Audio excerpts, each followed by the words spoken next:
Hello, this video is for Algebra 1, Chapter 3, Lesson 3. The title of the lesson is Solving Inequalities by Multiplying or Dividing. The objectives for this lesson are solving one-step inequalities by using multiplication and solve one-step inequalities by using division. So who uses this? Well, you can solve an inequality to determine how much you can buy with a certain amount of money. And we'll see that in example 3. Meanwhile, we have this young man at the school supply store, and he says, this is all I have, so I'll take 3 pencils, 3 notebooks, a binder, and 0.9 calculators. I think that's referring to what we'll see in example 3. Note that you can't buy 9/10 of a calculator. You can either buy 1 calculator, 2 calculators, no calculators, but it would have to be a natural number of calculators. You can't even buy a negative number of calculators. You can't buy -6 calculators. So it'd have to be a natural number. Remember natural numbers? Those are 0, 1, 2, or I'm sorry, 0 does not include, that's a whole number. 1, 2, 3, 4, 5, they are the numbers that you naturally learn first. So the counting numbers are the natural numbers. Remember, solving inequalities is similar to solving equations. To solve an inequality that contains multiplication or division, you undo the operation by dividing or multiplying both sides of the inequality by the same number. The rules shown below, or the rules below, which actually is on the next slide, show the properties of inequality for multiplying or dividing by a positive number. The rules for multiplying or dividing by a negative number appear later in this lesson. So let's go ahead and look at the properties of inequality whenever we multiply or we divide by a positive number. So in words, we say multiplication. You can multiply both sides of an inequality by the same positive number and the statement will still be true. So if I have 7 is less than 12 and I multiply both sides by 3, 7 times 3 and 12 times 3. Note that I'm going to get 21 is less than 36. Well, that's a true statement. Just like 7 is less than 12 is a true statement. We multiply both sides by 3, and we still have a true statement that 21 is less than 36. So in algebra, we say if A is less than B and C is greater than 0, because if we multiply by 0, then they both equal 0, then they'd be equal, right? So C has to be greater than 0. And also, remember, this is all about positive numbers. So what's one way to represent a positive number? We could say that it's a number that's greater than 0. So this is letting us know it has C, the value we're multiplying by, has to be a positive number. Then A times C is less than B times C. So if A is less than B and we multiply both numbers by the same value, C, then A times C is going to be less than A times B. Multiplying by the same number, both sides, positive number, then it remains true. In division, you can divide both sides of an equality by the same positive number and the statement will still be true. So, for instance, let's say we have 15 is less than 35. Well, they're both will divide by 5, right? So let's divide them by 5. 15 divided by 5 is 3. 35 divided by 5 is 7. Well, 3 is indeed less than 7. So we start with a true statement that 15 is less than 35. And we get another true statement that 3 is less than 7. So we can divide both sides by the same number. In algebra, we would say if A is less than B and C is greater than 0, that is to say, it is a positive number, and it can't be 0. It can't be equal to 0 either, because then we'd be dividing by 0, and that would be undefined. We're not allowed to divide by 0. So then A divided by C would be less than B divided by C. Now you'll note in both of these examples, we were using the less than inequality symbol, but these properties are also true for all inequality symbols. That is to say, it also works for greater than or equal to, and less than or equal to. So we're going to do some solving inequalities by using multiplication or division. So multiply or dividing by a positive number. Solve each inequality and graph the solutions. So we have 3x is greater than negative 27. So here we have the 3 is tied to the x through multiplication. So we're going to do the opposite operation, which is to divide, and every fraction is a division problem. We're going to divide by the very number we wish to get rid of, which is 3. And what we do to one side, we're going to do to the other. Now the 3's are going to cancel each other. That's because 3 over 3 is equal to 1. And 1 times x is x. So whenever I say they cancel each other, that's what's happening. It's any number over itself is equal to 1, and anything times 1 equals itself. So 3 over 1 is 1. 1 times x is x. So from now on, whenever I say the 3's cancel, that's what we're talking about. And then negative 27 divided by 3. Negative divided by a positive is negative. 27 divided by 3 is 9. So our solution is that x is greater than negative 9. In order to plot that, let's find negative 9 on the number line. We find that here. Are we going to make it an open circle or a closed circle? Well, it should be an open circle because negative 9 is not included in the solution. And then all numbers greater than negative 9 are to the right of negative 9. So we're going to go down here all the way to this arrow and fill all that in. And all of this is a solution to this graph represents the solution of x is greater than negative 9. Solve each inequality and graph the solutions. We have 2/3 times r is less than 6. So 2/3 times r. Now, we could say the 2/3 is tied to the r through multiplication, but actually in order to get rid of this fraction here, let's multiply by its inverse. That is to say the numerator becomes the denominator and the denominator becomes the numerator. Note here that we have 2/3 and here we're multiplying by 3/2. What we do to one side, we're going to do to the other. So we're multiplying both sides by 3/2. 3/2 times 2/3 is going to equal 1, and 1 times r is indeed r. The reason for that, 2 times 3 is 6. Or, go back. 3 times 2 is 6. 2 times 3 is 6. 6 over 6 is equal to 1. And 1 times r is r. So that's why reciprocals cancel each other when we multiply them. Now, over here we have 3/2 times 6. So 6 times 3 is 18. Then divide that by 2, and we get 9. So r is less than 9. Let's graph that. Here's 9 on the number line. We'll plot that. It's an open dot because 9 is not part of the solution. It can't be equal to 9. It has to be less than 9. So we'll leave that open dot since 9 is not part of the solution. And then we're going to highlight everything to the left on the number line. Now, we'll do a couple of these examples here. Let's do 4k is greater than 24. 4k is greater than 24. 4 is tied to the k through multiplication. The opposite operation is division. We're going to divide by the number we wish to get rid of. What we do to one side, we're going to do to the other, right? The 4's cancel each other, leaving us with k. And 24 divided by 4, what is it? 6. K is greater than 6. And on a number line, we would find 6. We go ahead, open dot, because it can't be 6. K cannot be equal to 6. And then we'd shade everything to the right. I'm going to do 1C, because if you don't like working with reciprocals, I'm going to show you don't necessarily have to work with reciprocals. There's an extra step, and basically you end up doing all the same stuff. But if you don't want to deal with working with reciprocals, then there's another way to handle this. So let's do 3/4 g. 3 over 4 times g is greater than 27. It's greater than 27. So I always teach you want to get rid of a denominator, or you want to get rid of a fraction, multiply by the denominator. So let's multiply both sides times 4. And I'm going to write this as 4 over 1, so it's like fraction over fraction. And then I'm going to multiply the left over here, or the right over here by 4 as well. Well, the 4 is going to cancel each other, so we'd end up with 3 over 1, which is 3. So we'd still have 3g. And then 27 times 4, well, 25 times 4 is 100. I need 4 more. Would that be 108? Yep, 108. Indeed, 25. Had 2 left. 8. Indeed, it is 108. Now, next thing I need to do is the 3 is tied to the g through multiplication. The opposite operation is division. I'm going to divide by the very number I wish to get rid of, and what we do to one side, we're going to do to the other. The 3's cancel each other, leave me with g, and then 108 divided by 3. Well, let me see, 3 times 30 is 90, right? So if I have 30 3's, I get 90, and then I still have another 18 to go to get to that. And how many 3's are in there? Well, what would that be? 6, right?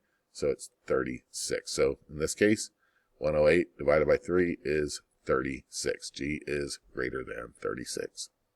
So if you multiply both sides by that reciprocal, if you multiply both sides by 4/3, what would happen? Let's go ahead and look at that. 3 over 4g greater than 27. In this case, you'd multiply by 4/3. multiply by 4/3, and these would cancel each other out, right? And you'd end up with just g, and 27 times 4, which is what I did up here, right? 27 times 4 would be the 108, and then you would have to divide by 3, which would give you 36. So you end up at the same spot. It's just a matter of, if you'd rather not deal with the reciprocal, you could always do it that way. All right, let's look and see what happens. What happened to my voice there? I note. So what happens when you multiply or divide both sides of an inequality by a negative number? So let's look at this number line below. We have -6, -2, 0, 2, and 6. Remember, everything to the left of one number is less than that number, and anything to the right of another number is greater than that number. So we have 2 is less than 6. Is that true? Yep, 2 is to the left of 6, so 2 is indeed less than 6. Now, if we multiply both sides by -1, we multiply by a negative number, negative or positive 2 is going to become -2, and positive 6 is going to become -6. Multiply both sides by -1. Now, consider, what about -2? Greater than or less than -6? Well, -2 is actually greater than -6. We see that here. So -2 is greater than -6. So notice what happened. We multiply both sides by a negative number, and the sign actually switches. Over here, there's another example. 6 is greater than -2. Here's 6. Here's -2. It's a true statement. 6 is indeed greater than -2. Multiply both by -1. 6 becomes -6. -2 becomes +2. Now, -6 and +2. Compare those. Well, -6 is actually less than 2. So -6 is less than 2. Again, the sign switch places whenever we multiply by a negative number. So notice that when you multiply or divide, it works whenever you divide by a negative number as well. Both sides of an inequality by a negative number. Notice that when you multiply both sides of an equality by a negative number, you must reverse the inequality symbol. This means there is another set of properties of inequalities for multiplying and dividing by a negative number. Let's go ahead and look at those properties. Properties of inequality, multiplication, and division by negative numbers. Multiplication. If you multiply both sides of an inequality by the same negative number, you must reverse the inequality symbol for that statement to still be true. Our example, using numbers, 8 is greater than 4. Multiply by -2 each side. We get -16 on the left and -8 on the right. So notice that -16 is less than -8, whereas 8 was greater than 4. We had to reverse the sign in order to keep the statement true. So in algebra, we say that if A is greater than B and C is less than 0, that is to say it's a negative number, then A times C is less than B times C. Notice that the sign goes from greater than to less than. Then division. If you divide both sides of an inequality by the same negative number, you must reverse the inequality symbol for the statement to still be true. For example, we have 12 is greater than 4. Let's divide them both by -4. 12 divided by -4 is -3. 4 divided by -4 is -1. Now you notice that the sign has switched places or switched directions because -3 is actually greater than -1. So if A is greater than B and C is less than 0, that is to say it's a negative number, then A divided by C is less than B divided by C. So again, we've gone from greater than to less than. Again, note that our example uses greater than each time. It starts off with greater than. But these properties are also true for inequalities that use the less than, greater than, or less than, start that over again, less than, greater than or equal, and less than or equal. So it works for all 4 of the symbols. Let's go ahead and take a look at some examples. In example 2, multiplying or dividing by a negative number, says to solve each inequality and graph the solution. Now, caution. Do not change the direction of the inequality symbol just because you see a negative sign.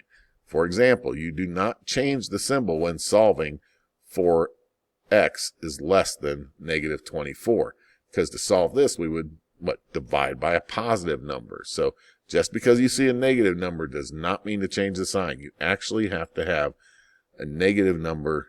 Each side has to be multiplied or divided by a negative number. So I always think of it as if you have to cross from one side to the other by using multiplication or division, using a negative number, that whenever you do that, then switch the sign. And whenever I work my problems, the minute that I do that, I don't wait till later. The minute that I multiply or divide by a negative number, I go ahead and I switch that sign. So negative 8x is greater than 72. So the negative 8 is tied to the x through multiplication. The opposite operation is division. We're going to divide by the very number we wish to get rid of, which is negative 8. And what we do to one side, we do to the other. So the minute that we divide by that negative, we're going to change that sign from greater than to less than. Now, the negative 8's cancel each other, leave me with x. And 72 divided by negative 8 is indeed negative 9. Let's plot that. Find negative 9 on the number line. Here it is. All numbers less than negative 9 are to the left of negative 9, so we're going to make our arrow go that way. And indeed, it should be an open dot because there's no concept of equality here, meaning that negative 9 is not part of the solution. Next, we have negative 3 is less than or equal to x divided by negative 5. So let's rewrite. Notice that the value of x is being divided by negative 5, so let's undo that division with multiplication. And what we do to one side, on the right, we're multiplying by negative 5. We're going to multiply by negative 5 on the left as well. And at this point, the minute that we multiply or divide by a negative number, we're going to switch that sign. So we go from less than or equal to greater than or equal to. Negative 5 times negative 3 is 15. And these two cancel each other out, so we end up with x here. Now they say, or x is less than or equal to 15. Yes, indeed. 15 is greater than or equal to x is the same thing as saying x is less than or equal to 15. Now you might ask, well, why would you want to do that? Why not just leave it like we have here? Well, over here, this is helpful because it helps us graph it. Notice that if my variable's on the left, the symbol looks like an arrow that matches the direction my arrow on my graph should go. So I'm going to plot my point, 15. It does have the equality concept there, less than or equal to. So 15 is part of the solution, so I'll make it a closed dot. And then my arrow's going to go to the left because that's where all the numbers that are less than 15 are. And it also matches the arrow shape of the less than or equal to symbol. So let's go ahead and let's do number 2a here. I have 10, where do I want to squeeze that in? Let's squeeze it in right here. 10 is less than or equal to negative x. Ooh, here's an interesting one. Where's the number that's tied to the negative x? Well, actually, like negative 1, right? We could go ahead and divide by negative 1 in this case, because if you think about it, we could say that there is actually a leading coefficient of 1 there. Negative 1 times x is going to be negative x.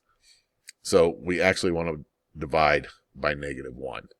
Now, technically, dividing by negative 1 is the correct thing to do, right? They cancel each other, leave us with x. Oh, I almost made a mistake. We want to flip that sign, don't we? Flip the sign, and negative divided by positive is negative, and we have the 10 there. Now, I'm one of those people, I'd rather multiply times negative 1. So the way that I look at this, and I guess since we have a coefficient of 1, negative x is actually being multiplied times negative 1, so it is multiplication, and we should use division to undo the multiplication. But the way I kind of look at it is, let's rewrite that. 10 is greater than or equal to negative x. I like to think of this as multiplying by a negative 1. And it works out the same way. And whenever I do this, I don't actually write this out. I just see, oh, I just need to change the sign of both of them. So this is going to become negative 10, and this is going to become positive x, and I'm going to have to switch the sign. And then, lo and behold, after that, you want the sign back over here, or you want x on the left and negative 10 on the right. And so then you switch the sign again. It's like a double switch. So if I were doing this problem, if I were to look at this problem here, and I were just going to try to do it in my head, right, without really writing it, what I would do is I'd be like, okay, x and 10. I need to go ahead, and my numbers are going to be positive x and negative 10, but I want my variable on the left, and I want my number on the right. So there's a switch because of the negative concept. And then there's also switch because I switched their sides. So it's like a double switch. So I know that the sign's going to change the same. So if there's a single, what I call a single switch, because we just switched because of either moving the variable from the right to the left or multiplying or dividing by a negative number, that would be a single switch. But if I had a problem that's going to have a double switch, that means we're going to multiply or divide by negative and we're going to switch their sides at the end. If there's a double switch, then I realize the sign's actually going to be the same, because a switch would be the same sign, right? If that makes sense. Hopefully it does.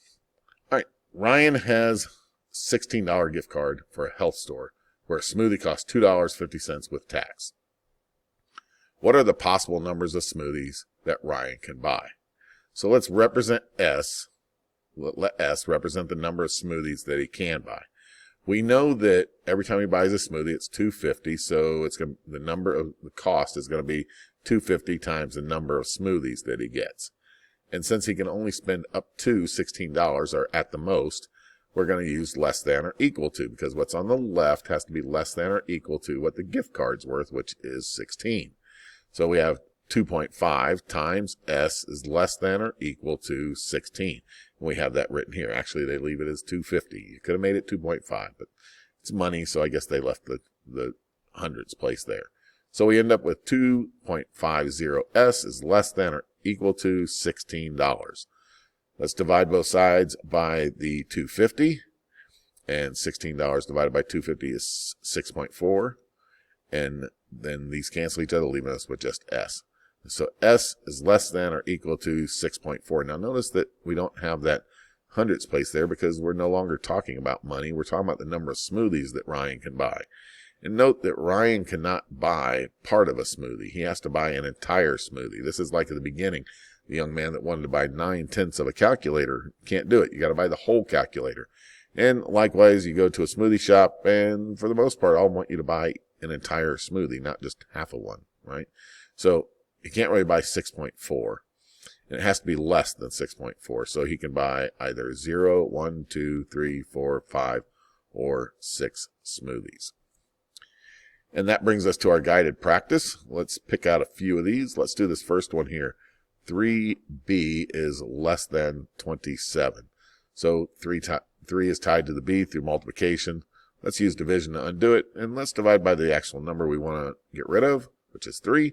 And what we do to one side, we're going to do to the other. The 3's will cancel each other, leaving me just b on the left.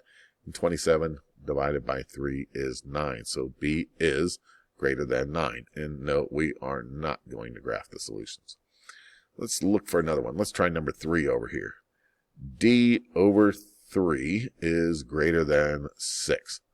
So the D is being divided by 3, or another way that I like to say this is, you want to get rid of the fraction, let's multiply times the denominator. What we do to one side, we're going to do to the other. The 3 is going to cancel each other, leaving us with just D, and 6 times 3 is 18, so D is less than 18. Let's go ahead and go to example section 2 here, starting with number 9, because notice those are negatives. So let's do a little bit of practice with the negative ones. So in this case, we have negative 2x is less than negative 10. So I need to divide by negative 2. So I'm going to divide by negative 2. What I do to one side, I do to the other. And the minute I do that, switch that sign. The 2's cancel each other, or the negative 2's cancel each other. Leave me with x. And negative divided by negative is positive. 10 divided by 2 is 5. So x is greater than 5 is the solution. And then let's go ahead and pick, let's go with number, I'm looking around. None of these have I'm looking for one that has the variable in place of the denominator. They're all in place of the numerator. So we'll go ahead and do 15. So 12 is greater than t over negative 6. Let's get rid of this fraction. Let's multiply times negative 6. But notice I'm multiplying times a negative. So whenever I do that, that sign needs to change. The negative 6 are going to cancel each other, leave me with t, and negative 6 times positive 12. Well, negative times positive is negative. 6 times 12 is what? 72, right? And then I want to switch them again. T over here, negative 72 over here, and I would switch the signs once again. This is a really good example of what I was talking about. If I were doing this in my head, that I would go ahead and think of this as a double switch. Let me get a smaller eraser here. I want to erase this. We're going to make it look like it was before I did all the crossing out. That was a -6, right? So if I were doing this in my head, I'm like, okay, I need to multiply both sides by -6 to get to t. And then that's going to give me -72 over there. So it's going to be t and -72. But I want the t's on the right. I want it on the left. So if I were writing this out or typing it into IXL, I'd be like, okay, t and -72 are my numbers, right? So I'd be like t, and I'm like, it's a double switch. So the sign would actually stay the same. And then I put in the -72 and then hit enter. All right. And I don't think I've ever mentioned IXL in a textbook lesson. I almost always keep those separate. First time for everything. All right. So that concludes everything that I have for Algebra 1, Chapter 3, Lesson 3, Solving Inequalities by Multiplying or Dividing. Thank you.